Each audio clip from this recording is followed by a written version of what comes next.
And action. I think everyone's formative period is their teenage years. For me, it was the late 70s and early 80s. The music of that period, the movies of that period. I've always looked for a way to try to address that time. That was my time. Even though I don't feature in the movie as a character, those memories are very personal. It's 1981, which involves quite a lot of 1970s leftovers. So there's some fantastic costumes wandering around. Big hair. Don't you look absolutely glorious? Hilary. So I had a Zoom during lockdown with Sam. He said, I'm thinking of writing this film and I'm thinking of you to play a part in it. And I said, yes, please. And turns out the script was really good. I thought it had real life to it. It felt truthful. And the writing really transports you into the era of the piece. Wow, what a place. It really was beautiful. Yes, it is. Sam's directing style, he can communicate very, very well, which I love. It makes it so much easier as an actor to not be thinking about so much things that a director is saying. Thank you. That's all I wanted to get. He is so emotionally engaged. He knows exactly what to say so that you understand what he wants. If it's sad, he's crying. If it's funny, he giggles behind the monitor.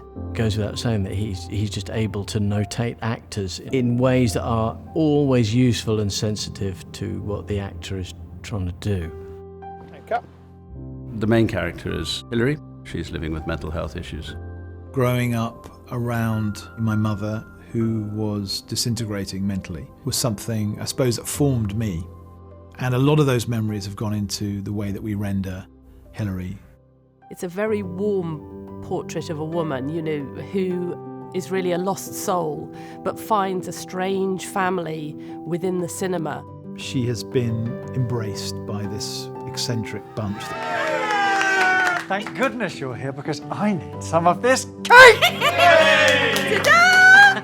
Safeway's finest.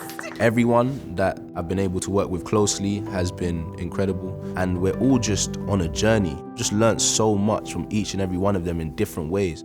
Just sit in the middle of a bunch of people who don't know you, who've never met you. You can't even see you. You know, I've spent most of my adult professional life sitting in dark auditoria of various kinds. This is my home, you know, and then sitting alone as an audience member, losing myself. That little beam of light is escape. You know, I believe that. What? Show me a film. I want to see a film. It's a romance about a love of one character for another. It's a romance about a love of this particular world, about the beauty of the idea of cinema. It's not the size of the screen so much, it's whether you get a jump scare at the same time as 200 other people, or whether you cry at the same time as 200 people. If we're not going out and congregating, there's probably a commonality that we're depriving ourselves of. I hope people come and see this film in that spirit.